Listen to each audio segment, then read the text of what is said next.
E aí, pessoal? Vamos bater um papo sobre um assunto que, olha, é o pesadelo de muita gente em concurso público, os verbos. Mas, ó, a gente vai fazer diferente aqui. Chega daquela decoreba de regra. A gente vai sacar a lógica, a intenção que está por trás de cada verbo. E olha, essa é uma habilidade que, nossa, muda o jogo, garante aqueles pontos que fazem toda a diferença. E pode acreditar, não é exagero. Essa parte dos verbos, a tal da morfologia verbal, é o que mais derruba a galera em prova de alto nível. É ali, naquela terminação do verbo, que um monte de gente boa acaba escorregando. E aí já viu, né? Vão embora aqueles pontos que decidem a aprovação. Então a sacada é essa. A gente vai, descompactar a lógica dos verbos, em vez de só ficar jogando regra uma atrás da outra. A meta aqui é fazer com que o estudo de verbo deixe de ser um peso, sabe? E vire uma ferramenta poderosa mesmo, para interpretar texto e escrever bem. Para organizar nossa conversa, a gente vai seguir um roteiro aqui, beleza? Primeiro, vamos olhar o verbo além da regra. Depois, a gente entra nas formas, para ver se é ação ou resultado. Na sequência, os modos. É fato ou é hipótese? Aí tem uma parte muito legal, a conexão psicológica.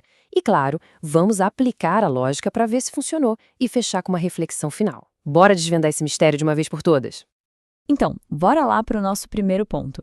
A gente precisa entender que verbo não é só uma regrinha de gramática, é a arquitetura do nosso pensamento. E o melhor jeito de começar a entender isso é olhando para as formas nominais, que são as peças básicas para a gente falar de uma ação ou de um resultado. Então, vamos mergulhar de cabeça no nosso primeiro kit de ferramentas, as tais das formas nominais do verbo. E ó, fica de olho porque é exatamente aqui que as bancas adoram colocar aquelas pegadinhas. Bom, começando pelo infinitivo. Pensa nele como se fosse o nome do verbo, sabe, a ação pura, sem enfeite, tipo correr, falar, estudar. Só que o pulo do gato para a prova não é isso, é a diferença que a gente vai ver agora. Pronto, tá aqui a pegadinha clássica de concurso. O impessoal é aquele geralzão. Estudar é importante. Quem vai estudar? Sei lá, todo mundo. Agora, o pessoal, não. Ele tem um sujeito, tem um dono da ação, para eles estudarem. E é por isso que aquela frase, eu vi eles sair, tá errada na norma culta. O correto é vi eles saírem. Por quê? Porque eles são as pessoas que estão saindo, são o sujeito do verbo sair. É só um M no final, mas que muda tudo. Beleza? Agora vamos para o gerúndio. É ele que mostra a ação rolando, acontecendo naquele exato momento. É um movimento puro. E a analogia é perfeita. O gerúndio é o modo play do verbo. É tipo quando você dá play num vídeo. A ação tá ali, acontecendo. Não tem começo, não tem fim definido, é só o processo. Tipo, estou estudando. A ação tá em curso. Fechando o trio, vem o particípio. A função dele é o contrário do gerúndio. Ele avisa que a ação já acabou. Fim de papo. Ele mostra o resultado, o estado final da coisa. E é aqui que o bicho pega um pouco, porque a gente entra no mundo dos verbos abundantes. Mas tem uma regrinha de ouro que resolve 99% dos problemas. Quando o verbo auxiliar for ter ou haver, a gente usa a forma longa, a regular, tipo tinha pagado. Agora, se o auxiliar for ser ou estar, aí a gente vai na forma curta, a irregular. A conta foi paga. Então quem manda na história toda é o verbo que vem antes. Tá, mas por que essa regra existe? Qual é a lógica por trás disso? Pensa assim, quando a gente usa ter ou haver, o foco está na ação e em quem fez ela, é a voz ativa. Eu tinha imprimido, o importante sou eu e o meu ato de imprimir. Agora, quando a gente usa ser ou estar, o foco muda. Ele vai para o resultado, para a coisa que sofreu a ação. É a voz passiva. O documento foi impresso. O que importa agora é o estado final do documento. Viu só? Não é decoreba, é entender a lógica da frase. Beleza? Já entendemos a lógica das formas, agora vamos subir um degrau e falar dos modos verbais. E aqui a coisa fica mais legal ainda, porque a intenção por trás do que a gente fala fica escancarada. Os modos são basicamente o jeito como a gente coloca uma ação no mundo. É um fato? É uma possibilidade ou é uma ordem? A diferença entre eles é gigantesca. Pensa no indicativo como um mundo da certeza. É o chão firme, é fato, é concreto. O céu é azul. Fim de papo. Já o subjuntivo é o mundo da possibilidade.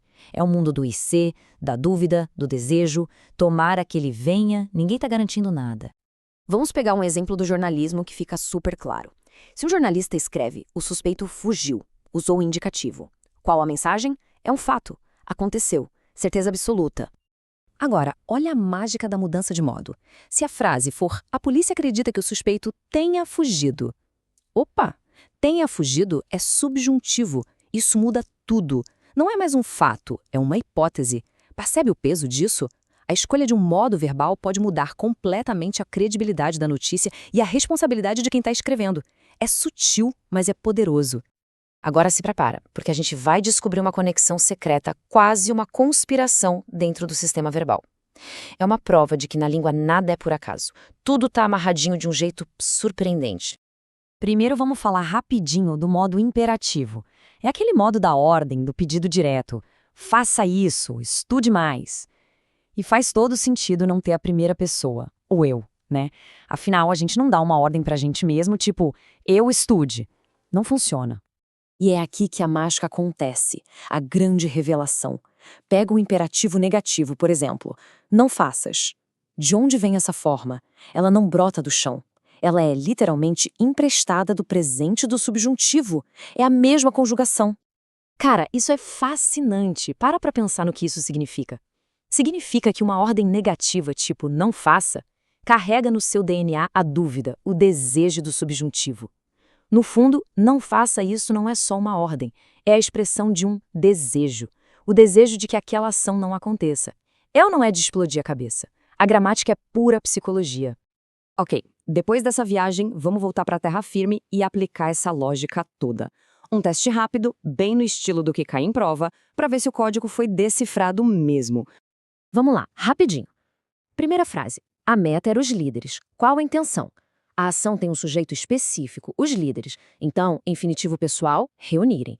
Segunda. Ele, o relatório. A intenção é mostrar um fato? Sim, então indicativo, entregou. Terceira. O chefe pediu que ele... pediu que. Isso expressa um desejo? Então subjuntivo, entregasse. E a última, o relatório. É uma ordem direta, imperativo, entregue. Viu como fica fácil quando a gente foca na intenção?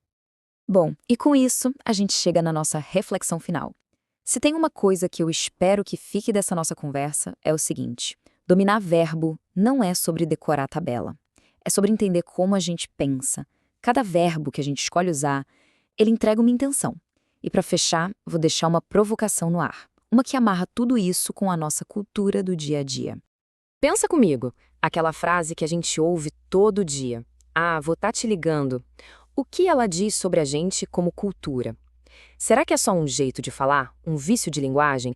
Ou será que, no fundo, isso mostra uma certa hesitação nossa em firmar um compromisso direto, uma preferência por deixar a ação meio flutuando no tempo, em vez de cravar um "eu ligarei", simples e direto? Fica aí a pulga atrás da orelha pra gente pensar.